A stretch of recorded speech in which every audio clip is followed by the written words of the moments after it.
All right, Alex, thank you for joining me. Thank you for tuning in to our Mondays with Mendy on a weekly basis every Monday at 12 p.m. And as you go through today's discussion,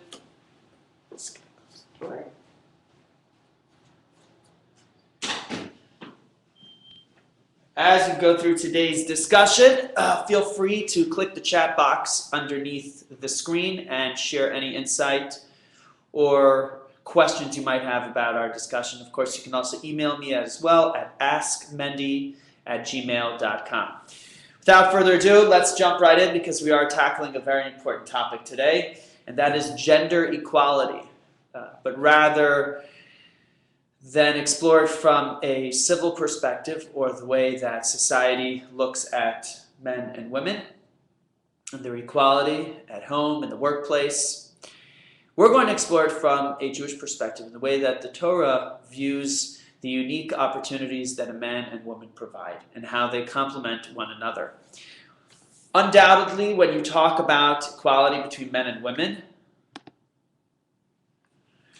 it raises a lot of specific questions related to traditional Judaism, why men serve in certain capacities, why they have certain traditions attached to their religious beliefs, and why women have certain traditions that are unique to them, why women are precluded from doing certain things in synagogues, and why men are precluded from performing certain traditions at home, etc., etc., etc. We are not going to answer all of those questions today, but what we are going to do is set a little bit of the foundation for why men and women are viewed differently and why that's of paramount importance, that each one has their own unique identity and how they both contribute to the mission that the Jewish people have in this world. And hopefully you can use that as a foundation in greater understanding of why different traditions are related to the different genders, the different sexes. So before we get to the specifics, let's talk about men and women in general and where they are today in society and how far gender equality has traveled. Over the last 250 years, primarily from the Industrial Revolution and on, society in general has grown tremendously, grown in ways of transportation, grown in ways of communication. The wealth of knowledge and the transference of knowledge has grown exponentially, allowing people to raise themselves, raise their standards, raise their families, both men and women. And it has given women a tremendous amount of new opportunities that did not exist previously. Today we find that both men and women work in the workplace, both men and women care for their children, and there is a greater share of the burden of support than there was ever before. And the same thing could be said for other inequalities that existed previously amongst races, amongst religions. And I think part of it is because knowledge has grown and because the opportunities for people to learn about one another have grown, we've become a more tolerant people, by and large. Of course, there's plenty of opportunities for intolerance, and anti-Semitism still exists, but people are more knowledgeable about the other gender, about other races and other religions, and it's created a great opportunity, especially here in our country.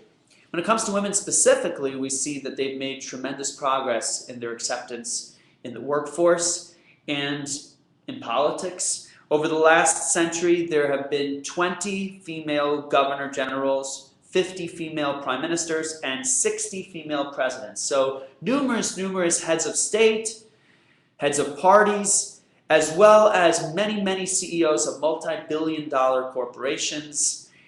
Even here in our country, we've gotten very close to having a female president. Women have made great strides in all of these avenues. Today, women run not only businesses, but direct trends and really set the tone for the fashion industry, amongst many others. But we're not here to discuss all of that, even though they are definitely important contributions to society. My wife would be the first to tell you that.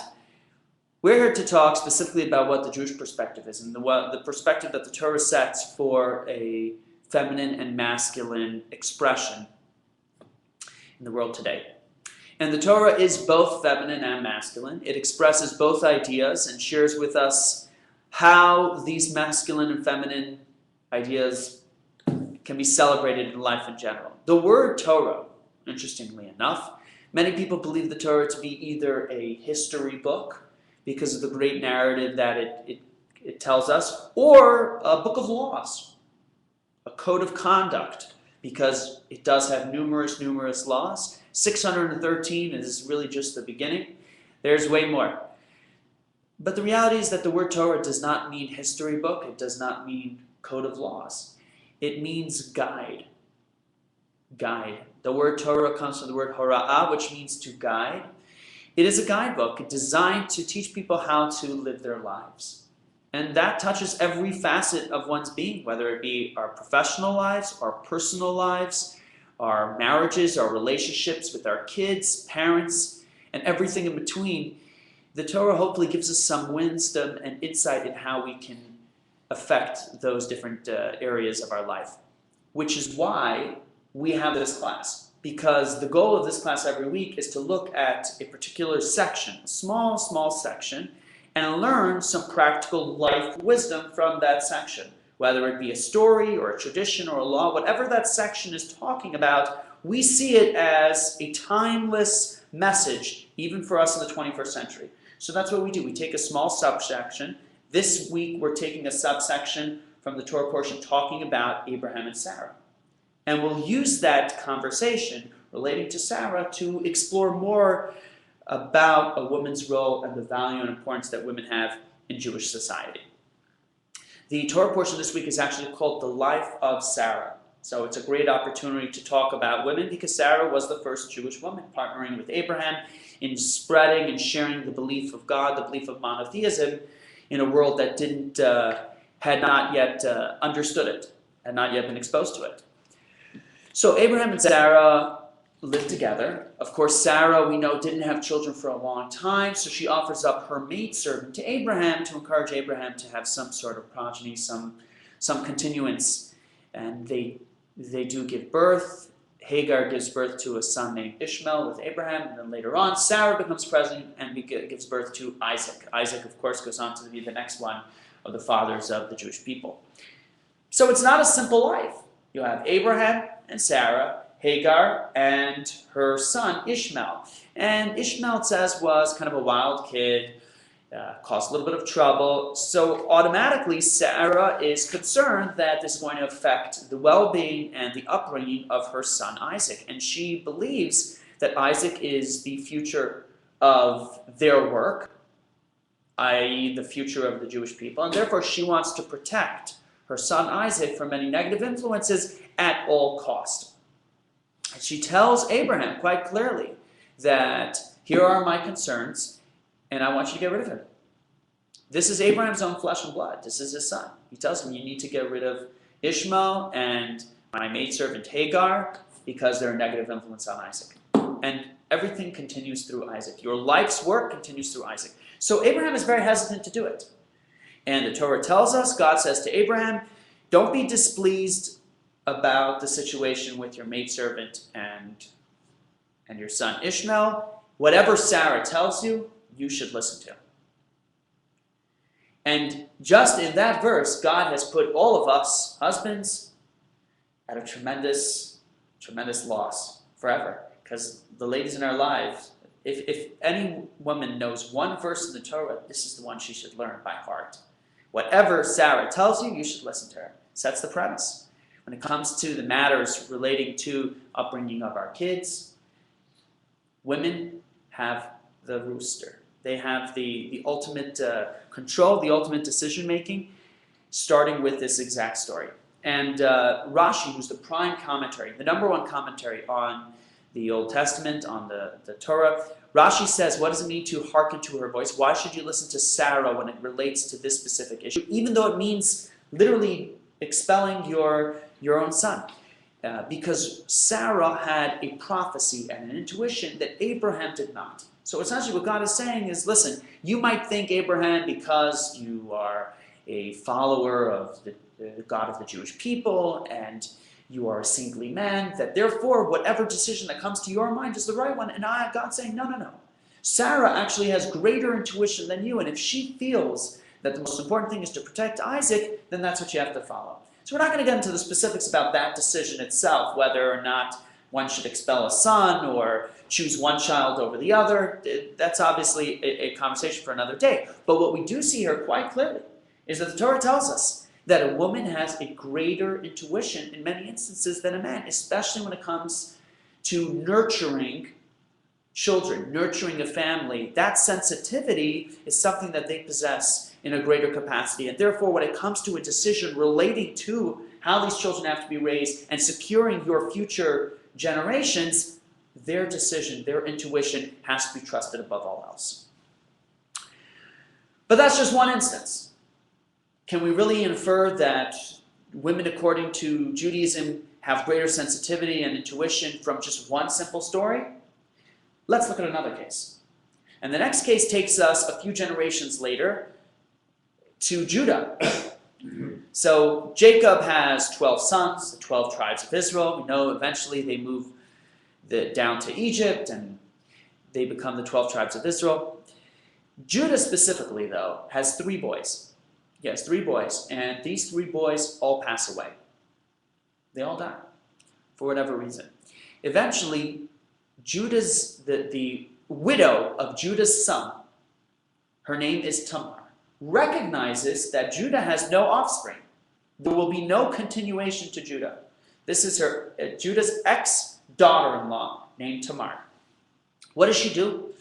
She conceals herself, disguises herself, and she waits around the corner from where Judah frequents. And when Judah comes home, he notices her, and she seduces him. And they sleep together, and she becomes pregnant. Okay. Eventually, the town finds out that she's become pregnant. Now, you were not allowed to prostitute yourself during those times. It was not considered legal in certain towns. So they come to Judah, who's one of the leaders of the town, and say, Judah, we found this woman who's not married, and she's pregnant. What should we do with her? And Judah says, she has to be punished. Now, Tamar was a very intelligent woman. During the time that she spent with Judah, she secretly, with great stealth, takes his cloak. So when she gets called in front of Judah, she brings the cloak, and right away Judah realizes, she was with me. She was with me. And so he accepts full responsibility, he does the honorable thing, and he doesn't marry her, but she, of course, is not punished. At this time, the commentaries say, what was happening here? Why would Tamar go through great lengths? Why would this woman, a pious woman, prostitute herself or seduce her ex-father-in-law just to give birth to a child? Something doesn't make sense here. The commentaries explain that, again, Tamar had a sensitivity and understood that Judah was not just one of the tribes of Israel. Judah had been blessed that he would ultimately, his descendants would be kings. It says when Jacob dies, he blesses his sons all different kinds of blessings according to their unique identity. He tells one son, you'll be a great merchant. He tells another son, you'll be great rabbis. Another one, you're going to work on the sea. And each one gets an individual blessing according to their characteristic. And Judah is blessed that he will have kings come from him. Tamar knows this. She's sensitive to this. So when she sees that all of his sons have died, she recognizes that she must do something to fulfill what is supposed to take place. And indeed, her child is the father of King David and King Solomon. The greatest kings of the Jewish people come from this union. So we see quite clearly, Judah didn't recognize this. Judah was sitting living alone. He wasn't sensitive to the fact that he needed to marry, to give birth to a child, so that this idea, this continuation of his nobility, his royalty would happen. Even the ultimate era of redemption, it says that Mashiach will come, a Messiah will come, that will redeem the Jewish people, is going to come from the tribe of Judah. It's going to come from this child born illegitimately to Yehuda and Tamar. So we see quite clearly, again, women have a great sensitivity that sometimes men lack. The third example that's brought, again with one of our most prominent leaders, Moses. Moses, there is no more prominent leader than Moses. It says that the relationship that Moses had with God was never duplicated by any other prophet or any other Jewish leader. But even Moses, he goes away when he's persecuted by the Egyptians, by Pharaoh. He runs away from Egypt. And eventually he meets his wife, Zipporah. He marries the woman. He gives birth to 2 children. And then the story with the burning bush happens. He realizes, time for me to go back to Egypt to rescue my brothers and sisters. Now, he was told that he should circumcise himself before he goes back, before he travels back to Egypt. But in his mind, he says, well, listen, circumcision is a painful process, especially for a child that's older, not 8 days old. Probably makes sense to wait and travel, and then once I get there, then we'll do the circumcision. But that's not what he was told. So as he's traveling, the Torah tells us that he is caught by a snake and swallowed by the snake, except for his legs. His wife, Zipporah, sees this and recognizes that he's being punished for the fact that he didn't circumcise before he went on the trip. So she takes a rock and she performs circumcision on her boys, probably the first and last mother to do that.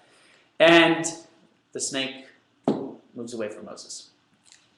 So again, we see quite clearly in all of these 3 stories that as powerful as men can be and as strong as they can be, and their ability to conquer and to lead, and all of these men were leaders in their own right. Abraham, Judah, Moses, prominent leaders, prominent conquerors in a certain capacity. But there was a lack of sensitivity, and therefore the women in their lives filled that void and completed them in that specific capacity. Question, comment? Well, you've covered a lot of territory, Rabbi. But the first thing I wanted to do is when you say that Torah is a guide, to me a guide implies that there are suggestions but not rules and absolutes. But yet the Torah offers us rules and regulations and laws.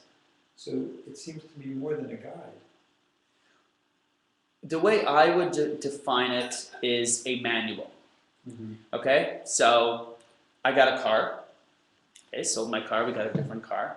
Had to go from the SUV to the minivan. It's a point in your life where you have to just admit that you are a family guy and not try to be the cool guy you want to be. So you get the minivan, and you could drive the minivan without the manual, but you're not going to drive it correctly. You're not going to use the features correctly. Do you have a choice to do it a different way? Absolutely. But you do it at your own peril. And I think that the Torah is a manual. If you believe that God created the world, and you believe that God created you, right? The same way the manufacturer created this car, it makes the most sense to follow the manual that's set forth on how to live your life. So that's what I'm saying as far as the guide. If you're looking, I see how the word guide could be, if you're traveling to France, you can have a guidebook that suggests, well, you might want to visit the Eiffel Tower or the Leaning of Pisa. I think a manual is more effective translation, because you're absolutely right. I do believe it's absolutes, because listen, the manufacturer made the car, so this is the way you operate the steering wheel, not the other way around. Now, you could try and jimmy it, and maybe it'll work for a little bit. Eventually, it's going to fall apart. So yes, I think that's a better terminology. Okay. Translations are sometimes tricky. They are very tricky. We have an attorney who's a friend of mine, and if I don't effectively communicate what I'm trying to say, he'll stare at me blankly. He won't even comment. He'll just stand there and wait, as if I was in court. But yes, there's no question. And that's part of the reason why translation is such a key point in study, because you start to define when you translate, and everybody defines differently. So let's talk a little bit about the origin of gender difference, and where does this entire concept of men, women come from, and the importance that they have in their unique roles. So you go back to creation. That's where everything comes from. The 6 days of creation, as told us in Bereshit, in Genesis. And in fact, not only do human beings have genders, but animals have genders. And even plant life could be defined in a masculine and feminine role, as the fact that there are fertilization. There are parts of the plant life that are responsible for the fertilization, and parts of the plant life that are responsible for the, reproduction. So again, how you define male and female might be a little different, but the concept of different genders serving in different capacities we see quite clearly in the animal kingdom and in plant life as well. And in Genesis, when it tells us about how God created plants, it says that there was vegetation that sprouted forth from the earth that yielded herbs, and God said it was good, and then God brought forth living creatures, each one according to their kind, etc., etc., etc. But it actually doesn't mention anywhere in that specific section about genders, male and female, even about animals. It just says that God created all these different animals and so on and so forth. But when it comes to human beings, it specifically tells us, and I quote, God created man in his image. In the image of God he created him. Male and female he created them. So it specifically delineates that God made a man and a woman. And now, different people define that differently. Of course, we know the story about Eve being created from Adam's rib. But in fact, according to many commentaries, it says God created them, male and female, and therefore a lot of commentaries believe that actually they were created as one unit. Man and woman were one unit, literally, physically one unit, split in half, separated, and then brought to life as two different, distinct creations. But in any event, why is it so important? That's the story of Lilith. I'm sorry? Is that more the story of Lilith and how that story of Genesis or the story of the origin of the human species came about? Well, I don't know if that story is completely... It's a little vague. Yeah, but the idea that God created a one unit, because again, you look at the way it says here, if you look at the text itself, it says God created him in his image, right? Talking about singular. And then it says male and female, plural. So at some point, God creates one, which becomes two. And that's why a lot of the commentaries, even the Jewish mystics, believe that originally it was one creature that split in two, and now you have two different distinct entities. But in any event, what we do see is that the Torah is highlighting the gender difference, greater in human beings than in any other part of creation. Animals, plants, and so on and so forth, even though they also have different creatures, different genders, with different responsibilities, different potentials, in human beings it's highlighted more than anywhere else. And the question is why? So, we have a tremendous capacity as human beings to complete this world, to transform this world, to really take it from its current state to another state. And because we have such an important role and such tremendous opportunities, our gender differences are even more important. Because without those differences, without recognizing those differences, it's more difficult for us to complete our task, to complete our mission. And I think that's the reason that the genders are highlighted so emphatically, is to recognize the fact that you need this role and you need that role. So when God says, I made plants and I made animals, and that's the way creation is told to us in Genesis. And there was light, and there was darkness, and there's sun, moon, and stars. Everything is created, and God says, all right, I've created this complete world. A complete world. People always ask the question about what came first, the chicken or the egg. But according to a traditional interpretation of creation, according to Genesis, the chicken. Because it says God created a complete world, which is why some people use that to explain how you have the carbon dating. And carbon dating might tell you that the world is 10 billion years old, and according to a Jewish calendar, it's only 5,744 years old. And some rabbinic scientists will say, well, when it says that God created a complete world, it means he created an aged world. So he created a human being. He didn't create Adam as a baby. He created Adam as a man. And the idea was that here's the world, it's already ready to go. Get to work, start perfecting it. So there weren't just saplings, there were full-grown trees. And maybe those trees were created in a format where they look much older than they are. Just hypothetical explanation. So in society today, we see many animals that operate in a hunter-gatherer capacity. A hunter-gatherer capacity, which is very simply defined as a Generally a pack of animals, a group of animals that travel together with different roles, different responsibilities. Typically the males, not always, but typically the males are the hunters. They're tasked with having to go out and conquer whatever's going to be eaten for the day, or conquer new land, new territory, establish their space. They bring that home, and then that is prepared usually by the females in the tribe or in the group of the pack. As well, the females are generally responsible for caring for the young and raising them. And again, this is not universal. It's not in every tribe. It's not in every group. But definitely the majority of hunter-gatherer tribes operate in this capacity. The reason for it is not because of the superiority of the animals, of the males in the tribe. Excuse me.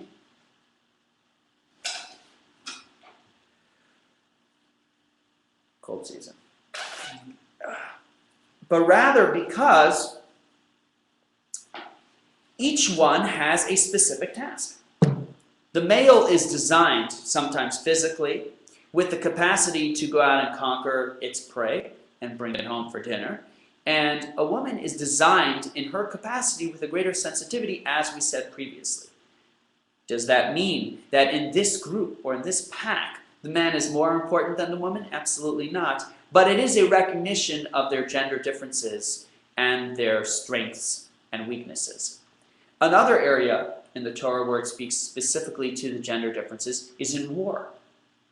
When it comes to war, typically men would go out to battle and women would refrain from going out into war.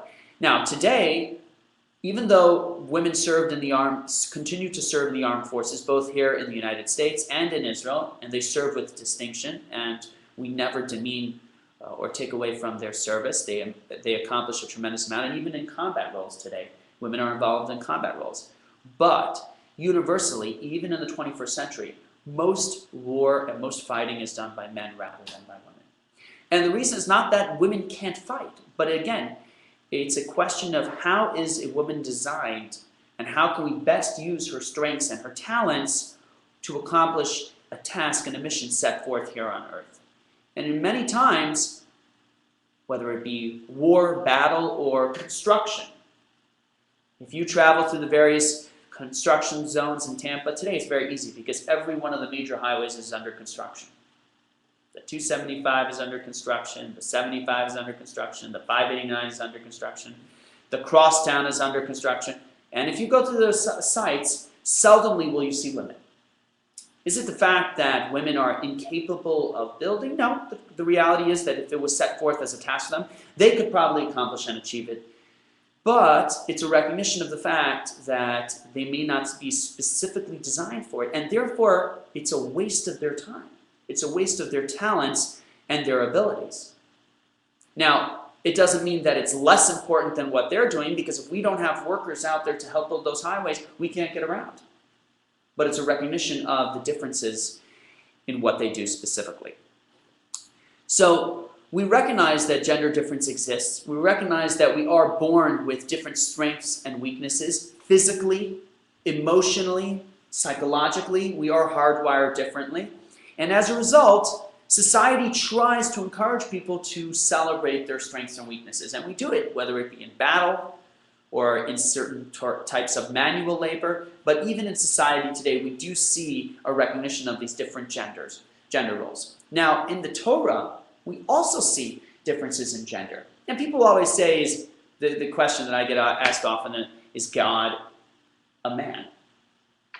And I don't think people are necessarily asking the question to say that God is physically a man, but does he favor men more than women? Is he more male than female? And the source for this question is the fact that in the Torah, it says, and he said, and he did, and so on and so forth. It uses the male terminology when it's talking about God and God's relationship with the Jewish people. Does that mean that God is more male than female? Absolutely not. Absolutely not. God has both masculine and feminine behaviors and forms of expression. So why does it use the male form? You have to look at the context of what's being said. Creation of the world. creation is a form of building. So whenever it's talking about building or creation or conquering, God does battle. And of course we see that a lot in the Torah as the Jewish people are battling and so on and so forth. That's a masculine enterprise. So if it's talking about God's relationship with the Jewish people or the world in general in a masculine expression, it's because it's a masculine enterprise. It's a behavior that's more designed for men. On the flip side, is there a reference to God in a feminine format? The answer is absolutely yes. After the Jewish people get the Torah, or the Ten Commandments on Mount Sinai, and eventually they serve the golden calf, and the tablets are broken, and they get a new set, then God tells Moses, we should build a sanctuary, a temple, which originally was a traveling temple, and eventually becomes the beautiful temple built in Jerusalem. What does it say when the directive is given to build the temple? And I quote, it says, they shall make me a sanctuary, and I will dwell in their midst. V'shachanti. So when it says, and I will dwell, it's talking about God dwelling here in the midst of the Jewish people, in the world, an expression of God in this world, in a feminine, female format. V'shachanti, or Shekhinah, is an expression that's used referring to God here in this world, and it is very much feminine. Because it's a reference to God in an intimate connection with the world. Not in a form of conquering the world, not in a form of building the world, not in a form of waging war, but rather creating a relationship, an intimate relationship, a sensitivity to the world and working with it. When it talks about God in that capacity, it uses the feminine format. So just as we humans have different strengths and weaknesses, we have energies, we have different capacities that are expressed in the male and the female, same too, we believe that God has different capacities and engages in the world in different ways, sometimes in a more masculine format and sometimes in a more feminine format. And from those two different and distinct differences come the differences that exist in man and woman. Because if you believe that God created everything, if you believe that everything was created by God, the chair, the table, me, you, and the lamppost, if you believe everything came from God, then masculine and feminine came from God too. And it can be sourced back to God as well. And so now it's not a question of, is God more masculine or feminine? It's a question of, where do we see it? Because we know that it's there because it's here. And if it's here on earth, it came from there. It came from Hashem. So therefore, where do we see it expressed? And here are the different capacities. And as we understand those different expressions, we can start to relate it back to ourselves. So let's talk a little bit about today. Because understanding that we have had wonderful Jewish leaders, male and female, they have strengths, they have weaknesses. We can understand that there's a different spirituality that exists amongst men and a spirituality that exists amongst women. And that can get sourced back to God expressing himself in a masculine or feminine format. All of that is great. But how does that relate to us currently? How do we, to this very day, highlight the masculine opportunities, the masculine capacity, what men can accomplish, and at the same time recognize what women can accomplish today in society? So before you talk about what we accomplish in society, you have to set a general task and a general goal. What are we trying to do here? Are we just trying to lead good lives, raise families, make $1 million? What's the ultimate goal for humanity on earth?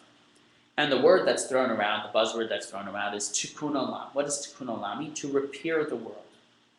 Well, how people define repairing the world is probably subject to a lot of interpretation. But the way that I define it, the way that we believe defined according to the Torah, is to make the world a better place, to make it a more refined place. We have a corporal world, a physical world, lots and lots of things that can be used in many different ways, and by giving context to these various materials that the world has given to us, we eventually refine it. We make it a more better place. We show that a chair is not just a chair is a utensil to be used for productivity and positivity. And that's how you express godliness on earth. It's not through revelation necessarily as much as it is through positivity and productivity. In that capacity, both men and women are important. We cannot repair and refine the world and make it a more positive and productive place without both men and women. But they do it in different ways. In different and distinct ways, they accomplish and achieve that task of repairing the world, of tikkun olam. So men, as we said, are good at conquering. They set a task, they set a goal, they set a vision, and they go out and they achieve it. And that hunter-gatherer society that we talked about can be seen in this task as well, that they tend to be able to go out and conquer great ideas and develop new stuff and so on and so forth, but they sometimes or oftentimes lack the sensitivity to develop it further and to personalize it. And I'll give you an example. The Baal Shem Tov, the first Hasidic rabbi. So he was a man who had great sensitivity. He was a man, but he had great sensitivity. Now, oftentimes during his life, which was in Eastern Europe, 375 years ago or so, he would see many people that were rejected by society because they weren't intelligent or because they weren't appealing physically. They never found their place in society. For the most part, that's the way they would live their lives. If that was your station in life, then that was it, you were done. But the Baal Shem Tov managed to find a way to connect with every individual and encourage people to develop sensitivity towards their fellow man. And because people develop sensitivity, they would naturally find a way to work with them, to bring them in, even if it was someone that was very aggressive and resistant. Through patience and perseverance, he would ultimately win them over. The Baal Shem Tov said when people try to channel this idea and bring it into their own lives, they should look at the women for guidance and encouragement. Why? Because a man tends to approach the task, again, as a conqueror, as the aggressor. And therefore, oftentimes they lack the sensitivity to the feminine approach, which can bring about a better transformation. Yes, you can conquer a land, but can you truly change the hearts and minds of the people? Here in the United States, we're learning the hard way that it doesn't happen as easily as dropping a bomb or taking out an army.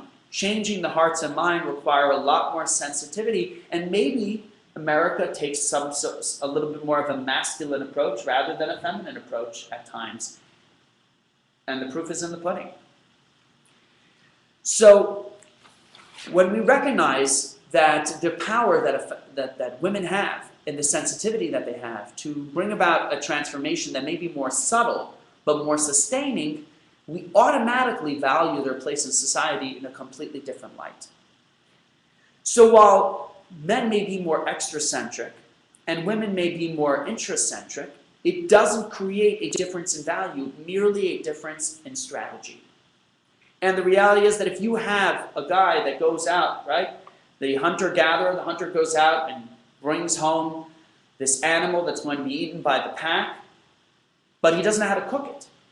He doesn't know how to prepare it. It's not worth very much.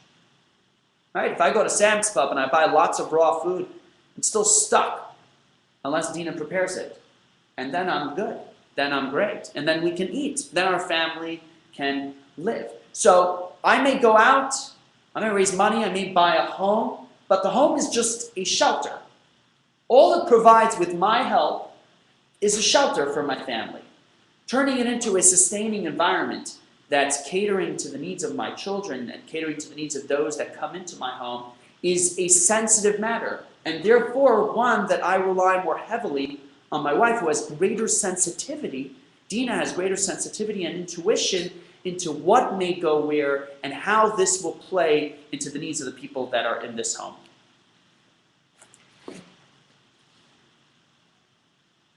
Now today, in our society, we still find that women are not always respected in the way that they need to be. It's a fact. And this is not a uniquely Jewish issue. It's an issue that can be found in third world countries, unfortunately, where the disrespect there can mean death. But in some way, shape, or form, it can even be found in our own backyard, even in Western civilization, even in the United States. Women are not respected. And the role that they often play is not valued as it needs to be, which encourages them or gives them the feeling that they need to go out and compensate to find greater respect from the other members of society. Now, let me be perfectly clear. There's nothing wrong with a woman going out and getting a job, running a company, or conquering, or doing any other things that may be more uniquely masculine, but of course, they have the capacity as well. There's nothing wrong with that. But what saddens me is why they feel the need. Is it simply because they have the opportunity? Great. Or is it because they don't see the value in highlighting their own unique qualities? Partially because society hasn't valued their contribution. And that's a problem. That's a problem. When you look at the world at large, as we said previously, we're trying to complete and transform this world. And interestingly enough, in Judaism, it says a lot of the traditions that are uniquely designed for men, a lot of the ways that men are leaders in the community, will change when Mashiach comes. When the ultimate era of redemption comes, it will change. Because now we're in conquering mode, we're in transformation mode. In transformation mode, sometimes you need to highlight aggression and you need to have someone that's going to extend their reach as far as possible, which tends to be more male-dominated. But once you reach a time of peace, era, and tranquility, then the conquering is done. There's no need for aggression. Now you need sensitivity. You've already done the work that requires the more masculine traits. Now it's more the feminine traits, which is why it says that women will take a greater leadership role in that era of redemption. So I think that we as a people have to really slow it down, take a step back, recognize what is the goal here in life. Is the goal here in life to buy a bigger home or a bigger car, or is it to have the corner office? What is the goal that you're trying to accomplish and achieve in life? And if you set that task, as I hope you do, as transformation of the world, now you start to ask yourself, what are the qualities that I contribute towards that mission? And what are the qualities that the women in my life, or the women in general, contribute towards that mission? Understand your strengths as people, but also understand your weaknesses. And look for those that can complete you and complete your task. And highlight their value, highlight their contribution, because without that, you won't get it done. We won't get it done collectively. And through understanding the different capacities, we become a better team. And that's what this is about. This is about teamwork. Because women can't do it without men. And men can't do it without women. And yes, we both have masculine and feminine sides within us. No question about it. And certain men are more comfortable with their feminine sides, right? Who could have thought that you could have made a successful men's clothing line with the name Pink? Right? 50 years ago, you think you could have sold men's clothing with the name Pink? I guarantee you could not. You could not. Because society would say pink is a woman's color. It's a female color. But men today are more comfortable with their feminine side, which to me is kind of an inkling that maybe we are getting closer to that era of peace and tranquility when women will take a greater leadership role. So as we advance further and further, and we recognize how important it is to have their intuition and women's sensitivity involved in our lives and in our work to complete this world, we will value their contribution to society as it rightfully should, and their contribution to the Jewish people.